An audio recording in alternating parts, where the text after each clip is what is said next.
اور وہ کام جو ہماری زندگی کی ڈوری ہے، جس ڈوری کے اوپر آپ ایک مومن ہونے کے ناطے آپ نے آپ کو پروئیں گی، وہ ہے امر بالمعروف اور نہی عن المنکر، تبلیغ، نیکی کا حکم دینا اور برائی سے روکنا۔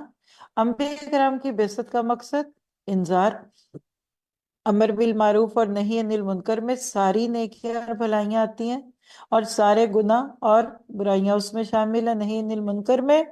اور امت مسلمہ کو انبیاء والا کام ملا ہے، کنتم خیر امت وکذالک جعلنا، بہت ساری آیتیں ہم کر چکے، تو کرنا کیا ہے؟ آل عمران سورت میں 110 میں، کنتم خیر امت اخرجت للناس تأمرون بالمعروف وتنہون عن المنکر وتؤمنون باللہ۔ اللہ ہمیں اسی پہ زندہ رکھے، اسی پہ موت دے دے۔ مسلم کی روایت ہے 9549 کہ کوئی شخص برائی دیکھے تو اس کو ہاتھ سے روکے، اس کی طاقت نہیں رکھتا تو زبان سے، اور اگر اس کی بھی طاقت نہیں تو پھر دل سے اس کو برا جاننے۔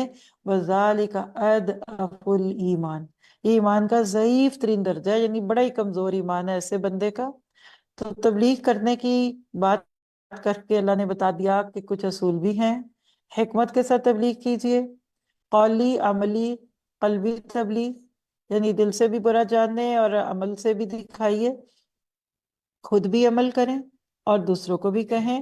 بے عمل مبلغین سے زیادہ بڑا مجرم دنیا میں کوئی نہیں، کیونکہ لوگ انہی کو بنیاد بنا کے ہر غلط کام کرتے ہیں۔